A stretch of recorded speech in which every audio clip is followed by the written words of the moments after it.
Sam Presti has finally spoke out about this Josh Giddey, Alex Caruso trade that happened just a few days ago that we covered here on Thunder Digest. And he had praise for Giddy while also hyping up Alex Caruso, who will already be joining a great defensive team and possibly making the Thunder the best defensive team in the entire NBA. And he mentioned that as well when he was speaking of Caruso. But we're going to break down all the quotes that I got from this article from the Oklahoman, talking about what Presti said during his little press conference regarding the trade and what all he had to say about each individual player, what he had to say about Giddy going to Chicago, and what he had to say about Caruso coming to OKC. Before we get all this, though, I just want to take a moment and say, if you guys enjoy the content, you find yourself coming back on a regular basis, go ahead, hit the subscribe button. It's the best way to support the channel. With that out of the way, we can go ahead and get into this video and go into the first piece of the quote that I kind of want to talk about here. So this is what he had to say. This is about adding Alex Caruso and then, how the trade for Giddy came about. The opportunity to add Caruso is really unique, Presti said. Fortunately, everything lined up. If we couldn't get the return that we wanted or the player that we wanted, we'd be in a different situation. But it worked out for everybody. Presti made it clear that Giddy never demanded a trade. He also praised Giddy for his professionalism throughout the process. I think he would have thrived in the bench role, Presti said. I know for a fact that if Alex wasn't available, Josh would have come back, and I think he would have done his best. Josh has been nothing but the consummate professional. We just prioritized what was best for us. And this is by Justin Martinez of the Oklahoma before we get all this. So if you guys want to check out his work there, go ahead. So, kind of breaking down what he had to say here. It wasn't like we were looking to trade Giddy. Like, it wasn't for sure we were trying to get rid of him. All right, Giddy definitely said that he would like a different opportunity. We know this now. Giddy kind of requested a trade. Now, he said, like I said it in all these articles that you're going to be reading here. I don't think he necessarily said that he wanted out. It's just he wanted to explore other options because he believes he's a starter, and I believe that too. All right, in Chicago, I think he's going to be great. I think he's going to be a great player for them and 8-8 guy for them. I truly believe that. I think he has that potential. Just in OKC, his potential and talents were going to waste with how many playmakers we have on this team. Because for him to succeed, he needs to take the ball down the court and have the ball in his hands. Just being honest. He's not going to score every time. We know that. It's just a matter of the fact is, to run an offense successfully how he wants to, he needs the ball in his hands. And so I do appreciate how he was professional through it. And I do appreciate Giddy. He's a great player, and he did a lot for this organization. And he, with his little heartfelt speech that he had on his Instagram post, saying farewell to Oklahoma City, farewell to the Thunder organization, he did it well, all right? He truly loved the organization, and we all loved him here. He was one of the fan favorites. Through thick and thin, whatever happened with him, we all loved him, and we supported him 100%.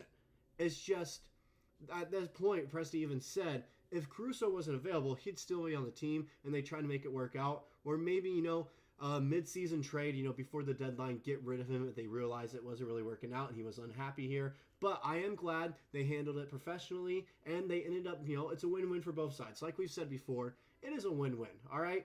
Caruso, we got Caruso, who's a great defensive player, and he's a more efficient shooter. And then Chicago got Giddy, who was probably going to be their point guard of the future, being honest. Lonzo Ball doesn't seem like he's going to be coming back, and so Chicago definitely got the player that they need, and so it worked out for both sides. And I think Presti's kind of saying that here, how everything worked out how they wanted it to. Now, going to the next piece of information that we have here.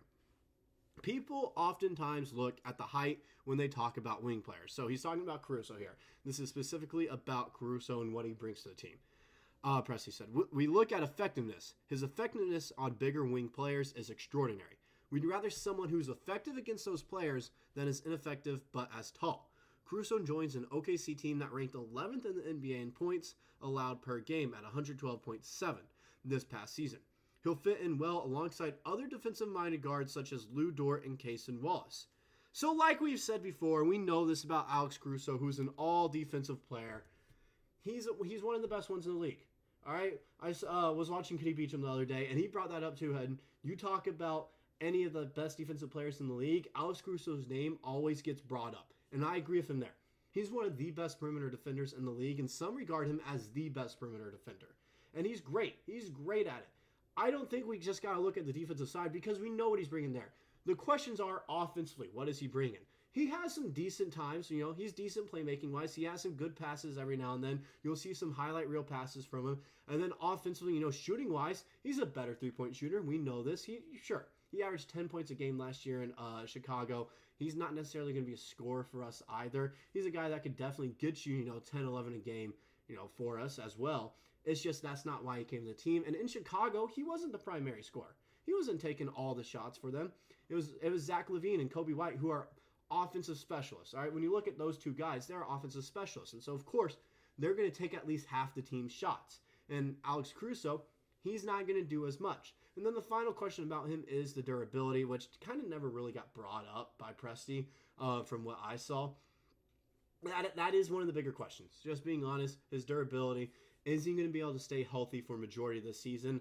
I think he will. When you look at what OKC did this season, all right, I don't some are calling it a fluke that, you won't have players stay that healthy, ever again. I don't know. In my time watching the Thunder, generally speaking, we have healthy teams. Very rarely do our guys go out for injuries for more than 15 games out of the year. And we can handle that. We can handle if a guy's injured for 15 games out of the year because we can still win half of those games and survive and have a pretty high seed. And so the durability question, I'm not worried about it. We have some great trainers over here. We have a great staff that keep our guys healthy, and they don't often push themselves too hard in practices and force themselves to kind of, play through injuries when they're hurt. We don't force them to do that whatsoever because we know they're better off serving us in the playoffs when they're fully healthy and not, potentially being done for the entirety of the season and postseason. So the durability, I don't think that's, really much of a concern.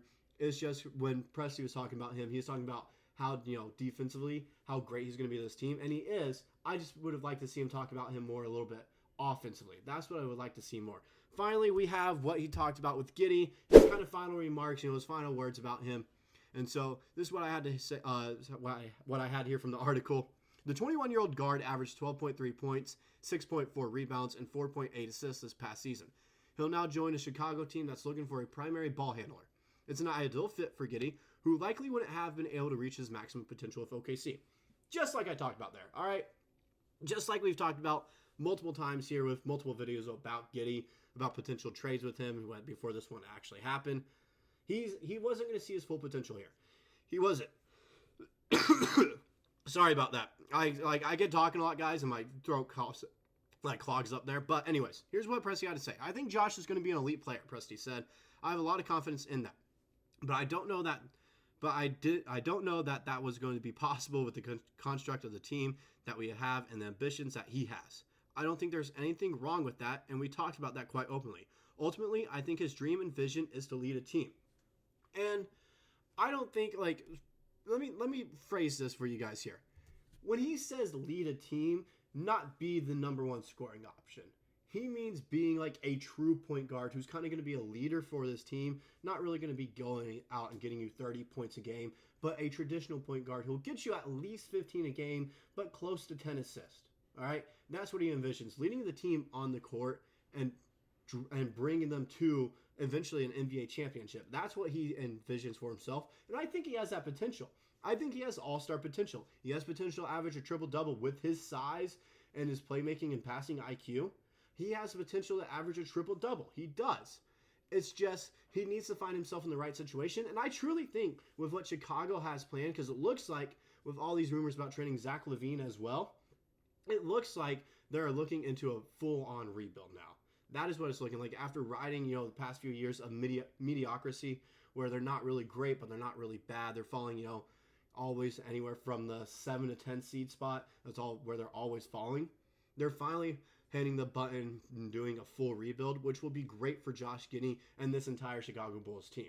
So it's definitely good for Giddey to do that, and I'm glad Presti recognized that as well when he saw, okay, his full potential can be maximized coming off the bench for OKC. However, there are other teams that are interested in him that can definitely, will definitely trade for him, and that's what happened. They traded Alex Caruso because they're pressing a full rebuild button now. That's what they're doing. Sure, a lot of people say that they definitely could have got a pick or two out of us, 2 first-round picks. I think so too. How Presti pulled that off, or is just a straight-up player swap, I don't know. That's beyond me. But I am glad he's not leaving on bad terms. I am glad Presti is giving high praise to not only Caruso coming in on the team, but also Josh Giddey. I am glad about that. I'm glad he finally, said something. He had this whole press conference about it because it's the first move of the offseason, and it's a big one when you think about it.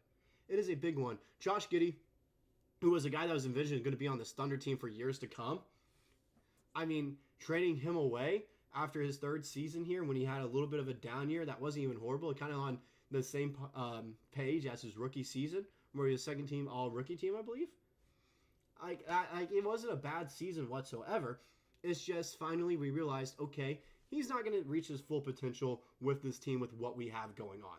That's what happened. I'm glad Presti recognized that. I'm glad Giddy recognized that as well. As a Thunder fan, as a Giddy fan, I am glad he recognized that and was like, look, I need to go then because I do see myself as a starter. And I see him as a starter as well. So I'm glad they left on good terms, and I'm glad Presti spoke out and all this good stuff about both players. And this is just all that video was about, just kind of breaking down what Presti had to say, because a lot of GMs, when that happens, when a player has a down year, they'll trade them and talk bad about them. Presti, he's not really being completely vague, but then again, he's not giving us a lot of information. Like with this interview right here, with this press conference, you would have expected him to say, this Caruso trade's going to open up many more avenues now to go get someone. He never mentioned that. He just talked about what Caruso's bringing to the team, and so no one knows what OKC's next move is going to be. I find that super interesting about what he had to say, but that's all I really got for this video, guys. So let me know down in the comments what your guys' thoughts were on this Presti press conference here, talking about the Giddy Caruso trade. And let me know down in the comments, and I'll see you guys in the next video.